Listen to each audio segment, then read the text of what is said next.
회사, 이건 우리 집안 거야. 사위는 그냥 일꾼이지. 아버지, 민호 형은 그래도 25년이나 일했는데요. 그래서 가족이 아니잖아.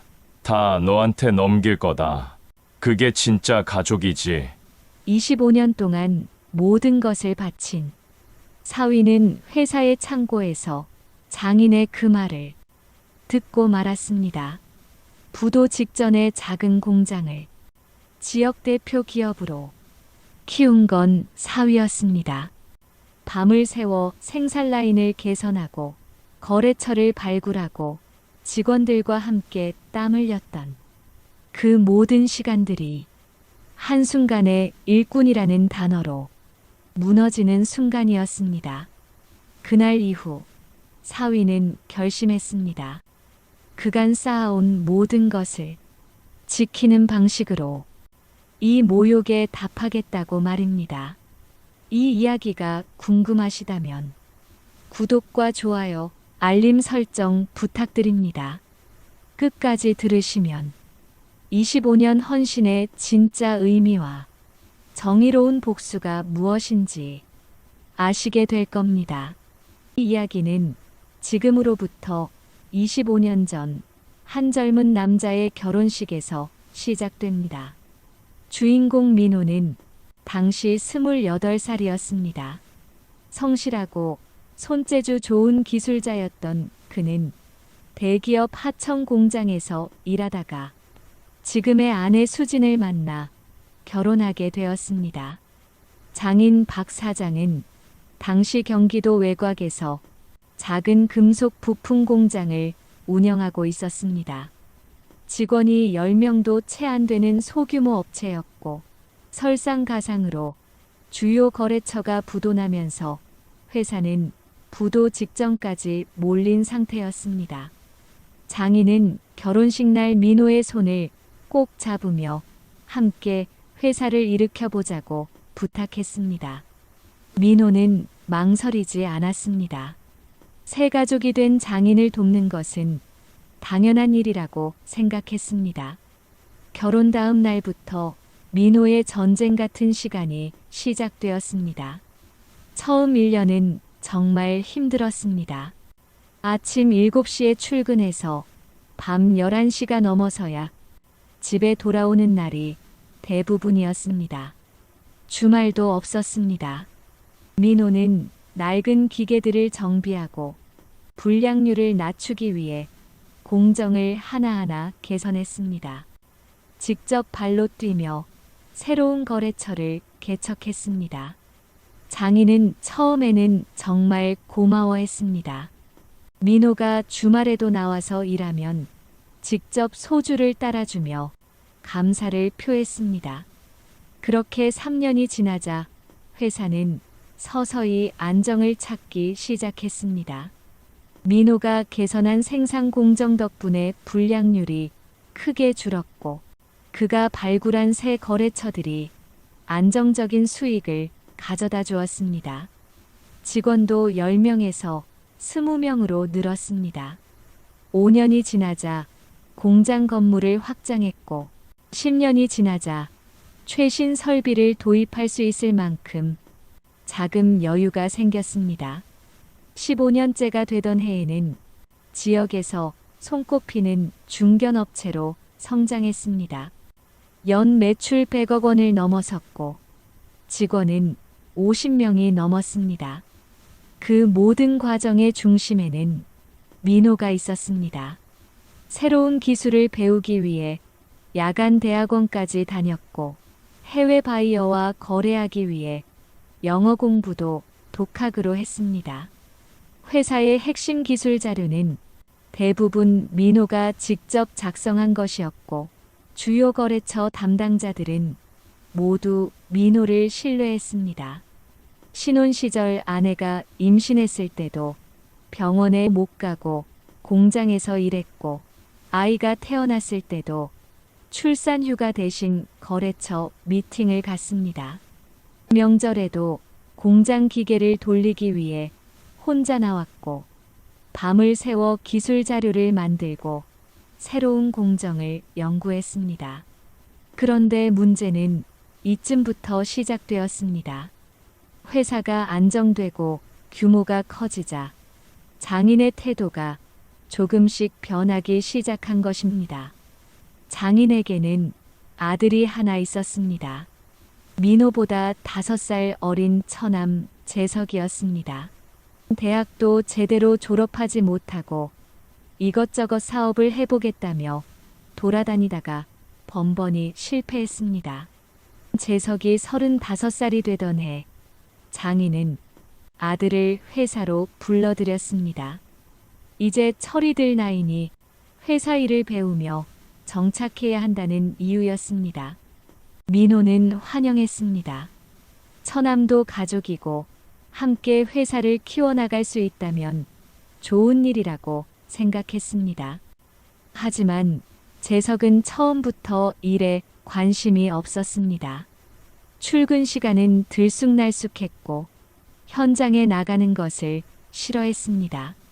사무실에 앉아서 컴퓨터 게임을 하거나 주식 차트만 들여다보는 날이 많았습니다. 더 큰 문제는 재석이 회사 돈을 함부로 쓰기 시작했다는 것입니다. 법인카드로 친구들과 고급 음식점에서 회식을 하고 골프를 치고 심지어 개인적인 자동차 할부금까지 회사 경비로 처리했습니다.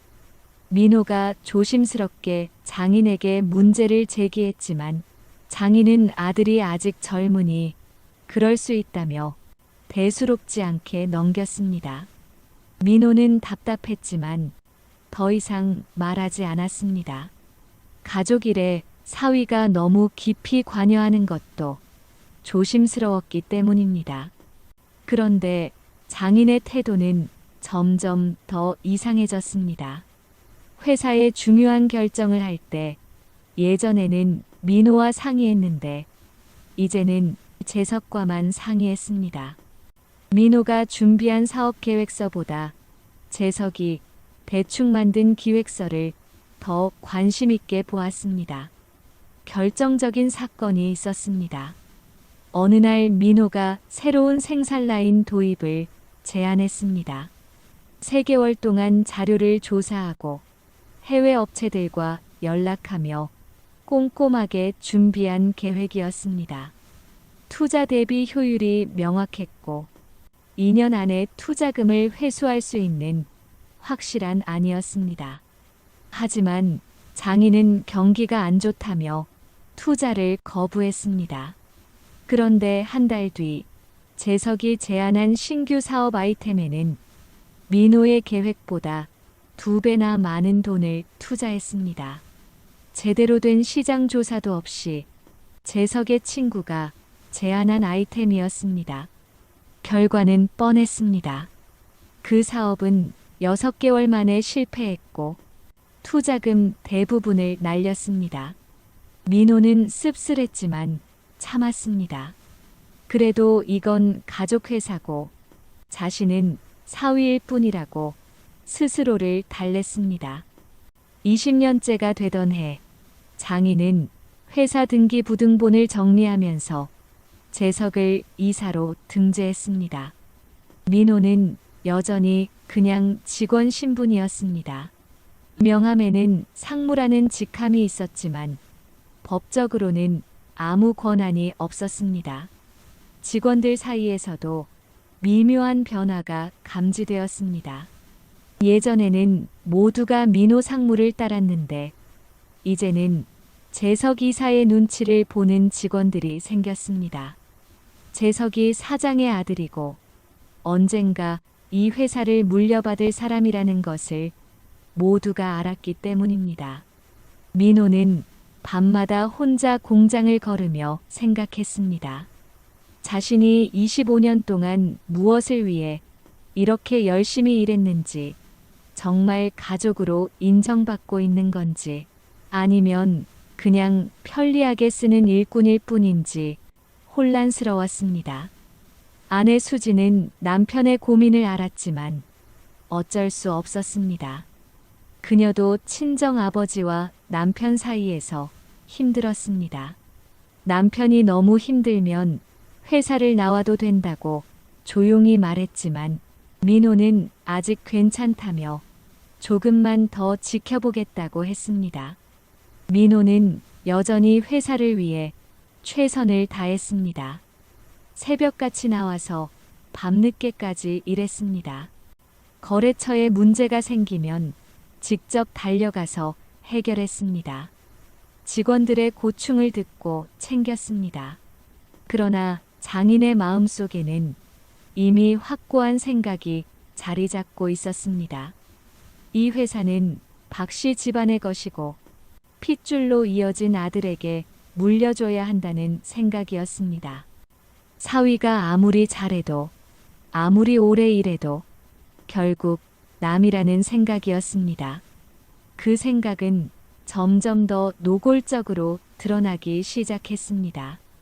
장인은 재석에게 회사의 주요 거래처 정보를 넘겨주고 은행 계좌 관리 권한도 주었습니다. 민호는 슬슬 자신이 배제되고 있다는 것을 느꼈지만 아직은 확신할 수 없었습니다.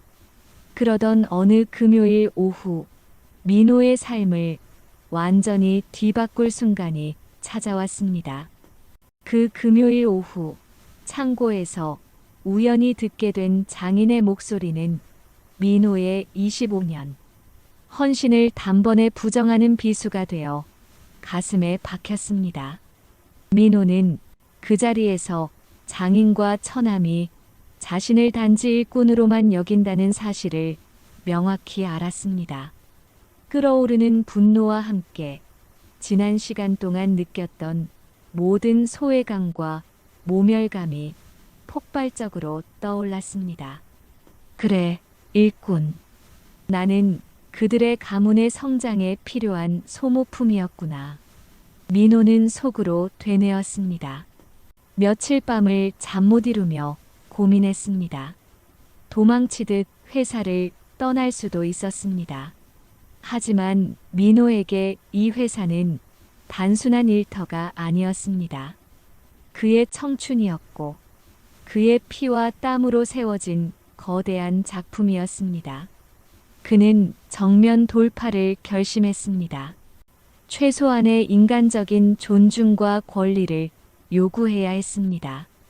이 갈등을 해결하지 못하면 그는 평생 호구사위라는 꼬리표를 떼지 못할 것 같았습니다. 민호는 오랫동안 준비한 공동대표 제안서를 들고 장인을 찾아갔습니다. 그것은 회사의 미래 비전, 자신의 기여도, 그리고 재석의 미숙함을 객관적으로 정리한 문서였습니다. 제안서에는 회사의 지속적인 성장을 위해 자신의 경영 참여가 필수적이며 아내 수진을 포함한 가족 모두가 회사를 함께 일구어 나가는 것이 장기적으로 장인에게도 이득이라는 논리가 담겨 있었습니다. 장인의 집무실 문을 두드리는 민호의 손은 떨렸지만 그의 목소리는 침착했습니다. 민호는 장인에게 정중하게 문서를 전달하고 그동안 자신이 회사를 위해 쏟은 노력을 담담하게 설명했습니다. 민호가 모든 설명을 마치고 장인의 대답을 기다릴 때 사무실 안에는 길고 무거운 침묵이 흘렀습니다. 장인은 서류를 힐끗 쳐다보더니 안경을 벗어 탁자에 던져놓았습니다. 그 소리가 민호의 심장을 후려치는 듯 했습니다. 사위 주제, 욕심이 과하구나. 자네가 회사에 기여한 건 인정해. 하지만 그걸로 됐지 않나? 월급도 많이 주고 명함에 상무 직함도 넣어줬는데 더 뭘 바라나? 장인의 그 말, 사위 주제라는 말은 민호의 모든 자존심을 짓밟았습니다. 민호는 25년간의 모든 희생이 그저 월급 몇 푼과 허울뿐인 직함으로 환산되었다는 사실에 몸이 떨려왔습니다. 민호는 자신도 모르게 목소리를 높였습니다. 장인어른, 제가 욕심을 부리는 게 아닙니다. 이 회사는 제 청춘이 담긴 곳입니다. 제가 아니었다면 회사는 벌써 망했을 겁니다. 이제 와서 가족 회사의 주인은 따로 있다는 말씀을 하시면 저더러 뭐가 되라는 말씀이십니까? 그래서 내가 자네를 내쫓았나? 계속 일하면 되잖아. 하지만 명심하게. 이 회사의 주인은 박씨 가문이고 언젠가는 재석이가 물려받을 거다. 공동대표, 말도 안 되는 소리 하지 말고 자네는 하던 일이나 열심히 하게. 그게 사위가 이 집안에 봉사하는 방식이야. 민호는 할 말을 잃었습니다. 장인의 눈빛에는 절대적인 혈연 중심의 이기심만 가득했습니다. 장인은 민호의 노력을 당연한 봉사로 치부했고 아들 재석의 무능력은 언젠가 변할 가능성으로 합리화했습니다. 장인에게 민호는 가족의 성장을 위한 도구였지 함께 꿈을 꾸는 동반자가 아니었던 것입니다. 그날 민호는 자신의 책상으로 돌아와 텅 빈 눈으로 컴퓨터 화면을 응시했습니다. 25년 동안 자신의 청춘을, 주말을, 가족과의 소중한 시간을 바친 보람 자체가 부정당한 순간이었습니다. 그는 일꾼과 노동력의 경계에서 완전히 남이 되어버린 자신을 발견했습니다. 깊은 상처를 입은 민호는 그날 이후부터 장인과 처남을 대하는 태도가 완전히 바뀌었습니다. 더 이상 가족의 정을 기대하지 않았습니다. 대신 회사의 시스템과 데이터를 객관적으로 관찰하기 시작했습니다. 그가 가진 유일한 무기는 진정한 실력과 경험이었고, 이제 그 무기를 어떻게 사용할지 고독하게 고민하기 시작했습니다. 과연 민호는 이 모멸감을 이겨내고 일꾼이라는 굴레에서 벗어날 수 있을까요? 그의 마음속에서 차가운 복수가 서서히 모습을 드러내기 시작했습니다. 장인과의 충돌 이후 민호는 회사에서 투명 인간 취급을 받기 시작했습니다. 장인은 의도적으로 민호를 중요한 회의에서 배제했고 모든 주요 업무를 처남 재석과 상의했습니다. 재석은 자신의 입지가 강화되자 더욱 아나무인으로 행동했습니다. 그는 이제 회사에 자주 나오지도 않으면서 자신의 지위를 이용해 온갖 사적인 일에 회사 자금을 끌어다 쓰기 시작했습니다. 민호는 매일 아침 출근할 때마다 무너져가는 회사의 모습을 목격해야 했습니다. 재석은 회계팀을 압박해 개인적인 유흥비와 도박 자금을 접대비나 미수금 처리로 둔갑시켰습니다. 사소한 자금 운용부터 시작된 문제가 걷잡을 수 없이 커졌습니다. 거래처 결제가 늦어지고 직원들의 복지 관련 예산이 삭감되기 시작했습니다. 회사는 마치 거대한 배가 서서히 침몰하는 것처럼 혼란에 휩싸였습니다. 가장 고통스러운 것은 그동안 민호를 믿고 따라왔던 직원들의 실망감이었습니다. 직원들은 민호 상무가 회사를 실질적으로 이끌어왔다는 것을 알고 있었습니다. 그들은 민호를 따랐지 무능한 재석 이사를 따르지 않았습니다. 하지만 회사의 의사결정권이 재석에게 넘어가자 유능한 직원들이 하나둘 사표를 던지기 시작했습니다. 공장의 핵심 기술자들도 떠나갔습니다. 상무님, 저희 이제 어떻게 해야 합니까? 재석 이사님은 현장 사정도 모르면서 무조건 납기를 맞추라고만 하시고 이렇게 가다간 회사 망합니다. 직원들의 불안한 눈빛을 볼 때마다 민호의 가슴은 찢어졌습니다. 이들이 바로 민호가 25년간 함께 땀 흘려 회사를 키운 동료들이었기 때문입니다.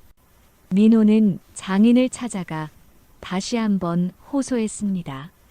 이대로 가다간 회사가 망한다고 재석에게 더 이상 회계와 영업을 맡겨서는 안 된다고 간절히 말했습니다. 자네가 재석이를 시기하는 건 알고 있지만 너무 심하군. 어린애가 실수 좀 할 수도 있지. 나는 내 아들을 믿네. 자네가 하는 말은 다 핑계야. 괜히 재석이 끌어내리고 자네가 그 자리에 앉고 싶은 거겠지. 민호는 완전히 꺾였습니다. 장인은 진실을 외면했습니다. 그에게 중요한 것은 회사의 생존이 아니라 자신의 아들에게 회사를 물려주어야 한다는 이기적인 집착뿐이었습니다. 그 순간 민호는 25년 동안 자신이 붙잡고 있던 마지막 희망의 끈이 끊어지는 것을 느꼈습니다.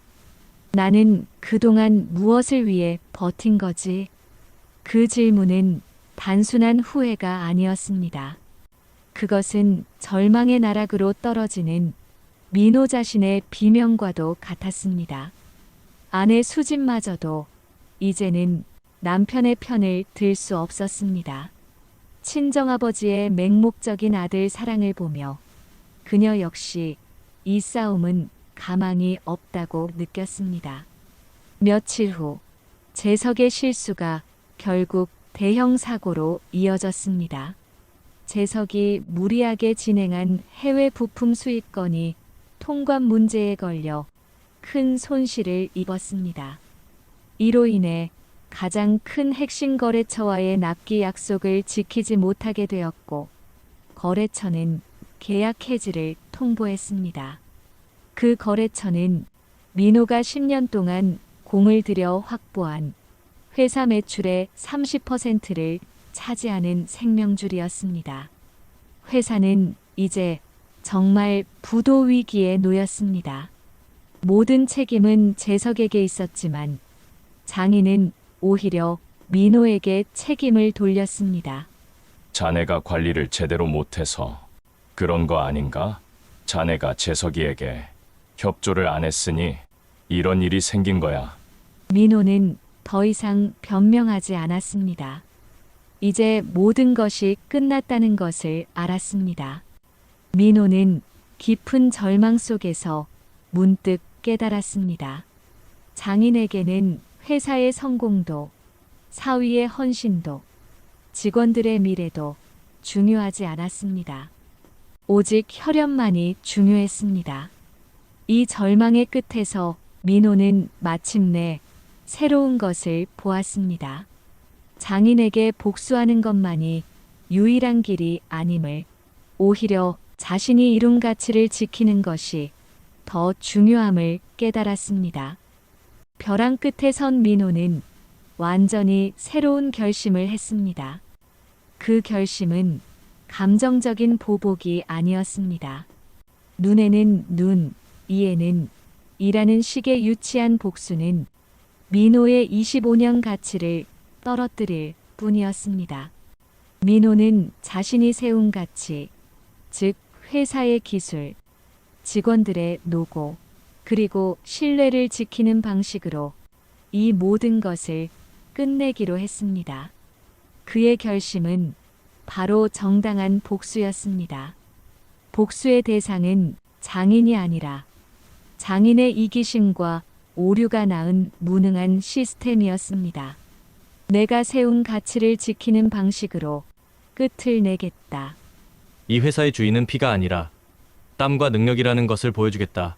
민호는 조용히 움직이기 시작했습니다. 이제 더 이상 장인에게 허락을 구하거나 재석에게 협조를 요청할 필요가 없었습니다. 그는 지난 25년간 회사의 핵심을 꿰뚫고 있는 유일한 사람이었습니다. 민호는 가장 먼저 자신이 구축하고 관리해온 핵심 거래처 리스트를 정리했습니다. 그 리스트에는 단순한 연락처가 아니라 거래처별 제품 요구사항, 납기 패턴, 담당자의 성향 등 민호만이 아는 신뢰관계의 데이터가 담겨 있었습니다. 이 관계는 장인의 회사 이름이 아니라 민호라는 개인의 신뢰 위에 세워진 것이었습니다. 다음으로 그는 자신이 직접 연구하고 개선했던 모든 기술 자료와 생산 라인 개선 노하우를 정리했습니다. 이것들은 회사의 무형 자산이었지만 등기부등본처럼 박씨 가문의 이름으로만 존재했습니다. 민호는 이 모든 데이터를 완벽하게 백업하고 법적 문제가 없도록 신중하게 검토했습니다. 그는 기술 유출이라는 오명을 뒤집었을 생각이 없었습니다. 그는 자신이 만든 것을 정당하게 회수하는 것이었습니다. 이 모든 준비 과정은 은밀하게 진행되었습니다. 민호는 여전히 새벽에 출근하고 밤늦게 퇴근했지만 그의 눈빛은 이전과 달랐습니다. 겉으로는 절망한 사람처럼 보였지만 속으로는 냉철한 전략가처럼 움직였습니다. 가장 중요한 것은 직원들의 마음이었습니다. 민호는 자신을 따르는 몇몇 핵심 기술자와 관리자들을 조용히 만났습니다. 그들에게 장인과 재석의 비상식적인 경영, 회사의 심각한 재정 상황, 그리고 자신의 결심을 솔직하게 털어놓았습니다. 저와 함께 회사를 일으킨 건 바로 여러분입니다. 저는 이 회사가 무너지는 것을 지켜볼 수 없습니다. 우리가 만든 가치를 지킬 수 있는 새로운 회사를 만들고자 합니다. 저와 함께 하시겠습니까? 장인의 회사는 몰라도 우리의 미래는 지킬 수 있습니다. 직원들의 반응은 놀라웠습니다. 그들은 이미 장인과 재석에게 실망할 대로 실망한 상태였습니다. 민호의 진심과 그의 실력을 믿었습니다. 그들은 기꺼이 민호와 함께 새로운 길을 걷겠다고 약속했습니다. 그들은 회사의 주인이 피가 아니라 땀이라는 것을 알고 있었습니다. 마지막으로 민호는 아내 수진에게 자신의 계획을 설명했습니다. 수진은 처음에는 망설였지만 지난 25년간 남편이 받은 모멸감과 친정아버지의 배신을 보며 남편의 결정을 지지했습니다. 그녀는 남편이 이 회사에 묶여 사는 것을 원하지 않았습니다. 민호는 모든 준비를 마쳤습니다. 그는 사표 한 장을 조용히 장인의 책상 위에 올려놓았습니다. 사표에는 단 한 줄만 적혀 있었습니다. 25년간 감사했습니다. 더 이상은 무의미합니다. 그리고 그는 새벽 공장을 나섰습니다. 일꾼이 아닌 창조자로서의 새로운 출발이었습니다. 과연 민호의 정당한 복수는 어떤 결과를 낳게 될까요? 회사의 핵심 기술과 인력이 빠져나간 장인의 회사는 어떻게 될까요? 민호가 회사를 떠나고 며칠 후 장인의 회사에는 엄청난 혼란이 닥쳤습니다. 회사의 핵심 기술자들과 주요 생산라인 관리자들, 그리고 민호와 오랫동안 손발을 맞춰온 영업팀 직원들까지 핵심 인력의 40%가 동시에 사표를 제출하고 민호를 따라 나섰기 때문입니다. 이들은 민호가 조용히 설립한 새로운 법인의 창립 멤버가 되었습니다. 장인과 처남 재석은 처음에는 민호의 행동을 질투에 눈이 먼 사위의 유치한 반항 정도로 여겼습니다. 하지만 그들의 오만함은 곧 공포로 바뀌었습니다. 도대체 이게 무슨 일이야? 김 부장도 나갔다고? 당장 민호에게 연락해. 다시 들어오라고 해. 아버지, 연락이 안 됩니다. 그리고 거래처에서 난리가 났어요. 갑자기 민호 형이 만든 미래금속이라는 회사로 주문을 돌린다고 합니다. 민호의 반격은 철저하고 치밀했습니다. 새 회사 미래금속은 장인의 회사와 같은 제품을 만들었지만 민호의 노하우와 숙련된 기술자들 덕분에 품질은 훨씬 뛰어났고 가격 경쟁력도 갖추었습니다. 무엇보다 민호를 신뢰했던 핵심 거래처들은 망해가는 장인의 회사 대신 미래금속을 새로운 파트너로 선택했습니다. 그들은 장인의 회사를 거래한 것이 아니라 민호의 실력을 거래했던 것입니다. 미래금속은 낡은 시스템과 무능한 경영진이 없는 오직 실력만으로 운영되는 회사였습니다. 직원들은 자율적으로 일했고 민호는 그들의 노고에 정당한 보상을 약속했습니다. 회사는 놀라운 속도로 성장했습니다. 민호가 25년간 쌓아온 신뢰와 기술이 빛을 발한 것입니다. 장인의 회사가 15년 걸려 이룬 매출을 미래금속은 단 6개월 만에 달성했습니다. 반면 장인의 회사, 즉 본사는 생사의 기로에 섰습니다. 핵심 기술 자료가 빠져나가자 생산 라인의 불량률이 치솟았고 납기일을 맞출 수 없었습니다.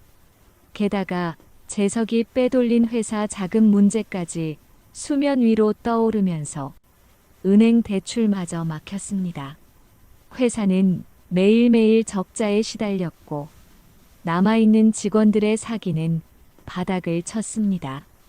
장인은 절망했지만 자신의 잘못을 인정하지 않았습니다. 그의 눈에는 오직 배신자 민호에 대한 분노만 가득했습니다. 장인은 자신의 모든 것을 걸고 민호를 무너뜨리기로 결정했습니다. 그는 이것이 핏줄을 지키기 위한 마지막 싸움이라고 생각했습니다. 무너져가는 장인의 회사에서 마지막 발악이 시작되었습니다. 장인과 처남 재석은 민호를 무너뜨리기 위해 극단적인 선택을 했습니다. 그들은 민호가 회사를 떠날 때 기술 자료를 불법 유출했다며 영업비밀 침해와 업무상 배임 혐의로 민호와 미래금속을 검찰에 고소했습니다. 저 사위는 배신자입니다. 회사 기밀을 훔쳐서 경쟁사를 차린 파렴치한입니다. 우리 박씨 가문의 명예를 더럽혔습니다. 언론은 장인과 사위 간이 이 경영권 분쟁에 큰 관심을 보였습니다. 제목은 자극적이었습니다. 배신자 사위, 장인 회사에 칼 꽂다.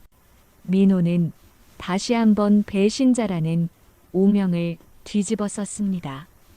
이것이 장인이 계획한 예상치 못한 2차 트위스트였습니다. 민호의 도덕성에 치명적인 타격을 입혀 회사를 망하게 하려는 비열한 복수였습니다. 민호는 흔들리지 않았습니다. 그는 이미 모든 것을 예상하고 법률적인 준비를 완벽하게 마친 상태였습니다. 제가 가져온 모든 자료는 25년간 제가 직접 연구하고 작성한 노하우이며 법적으로 회사의 소유가 아님을 증명할 수 있습니다. 저는 단지 제가 만든 가치를 되찾았을 뿐입니다. 검찰의 조사가 시작되었고 예상치 못한 방향으로 흘러갔습니다. 민호가 가져온 자료에서는 어떤 불법적인 기술 유출도 발견되지 않았습니다. 오히려 민호가 제출한 객관적인 증거와 장인의 회사에 남아있는 회계 기록에서 충격적인 사실이 드러났습니다. 장인 측의 회계 조작과 처남 재석의 상습적인 회사 자금 유용이었습니다. 재석이 빼돌린 수억 원의 자금이 개인적인 도박과 유흥에 사용된 흔적, 장인이 이를 은폐하기 위해 회계장부를 조작한 정황이 속속들이 밝혀졌습니다. 장인과 재석은 스스로 파놓은 함정에 빠진 꼴이었습니다. 그들은 민호에게 배신자라는 딱지를 붙이려 했지만 조사 결과 진짜 범죄자는 그들이었다는 것이 드러났습니다. 회계 조작과 횡령 혐의로 장인과 재석은 형사처벌 위기에 놓였고 그들의 도덕성은 완전히 무너졌습니다. 장인의 회사는 이제 되돌릴 수 없는 파국을 맞았습니다. 은행은 대출금 회수를 통보했고 남은 거래처마저 등을 돌렸습니다. 남아있던 직원들은 장인과 재석에게 등을 돌렸고 모든 책임은 서로에게 떠넘기며 가정도 회사도 붕괴하기 시작했습니다. 장인은 아들 재석을 탓했고 재석은 모든 것을 아버지에게 배웠다며 소리쳤습니다. 핏줄만이 중요하다고 외치던 그들의 가족은 위기 앞에서 가장 먼저 서로를 물어뜯었습니다. 결국 민호는 법적으로 완벽하게 승소했습니다. 모든 혐의에서 벗어났고 미래금속은 이 사건을 통해 오히려 정의로운 기업이라는 이미지를 얻게 되었습니다. 장인의 회사는 풍전등화의 위기에 놓였습니다. 법정에서 이긴 민호는 과연 장인의 회사를 완전히 무너뜨리는 최후의 복수를 감행할까요? 아니면 그의 복수는 여기서 끝날까요? 민호는 완벽하게 승리했습니다. 법적, 사업적으로 장인의 회사를 압도했고 장인과 처남 재석은 모든 것을 잃을 위기에 처했습니다. 민호가 마음만 먹었다면 장인의 회사를 헐값에 인수하고 두 사람에게 법적 책임을 물어 모든 것을 파멸시킬 수도 있었습니다. 그것이야말로 눈에는 눈, 이에는 이식의 완벽한 복수였습니다. 하지만 민호는 그 승리의 순간에 멈추었습니다. 그는 복수를 넘어선 정의로운 결말을 택했습니다. 민호는 변호사를 통해 장인 측에 마지막 제안을 했습니다. 그것은 회사를 인수하는 대신 장인과 재석의 최소한의 생계와 거주 공간을 보장해주는 조건이었습니다. 조건은 다음과 같았습니다. 첫째, 장인과 재석은 모든 경영권과 지분을 포기하고 회사에 대한 어떠한 권리도 주장하지 않는다. 둘째, 민호는 회사의 부채를 승계하여 회사를 정상화하고 남아있는 직원들의 고용을 승계한다. 셋째, 민호는 장인 부부가 거주하던 집의 명의를 장인에게 되돌려주고 장인에게 최소한의 생활비를 정기적으로 지급한다. 단, 재석에게는 어떤 금전적 지원도 하지 않는다. 장인은 이 제안을 처음에는 모욕적으로 여겼습니다.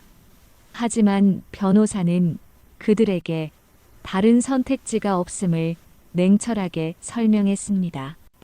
이 제안을 거부시 장인과 재석은 횡령과 배임 혐의로 감옥에 가고 집과 재산마저 압류될 것이 명확했습니다.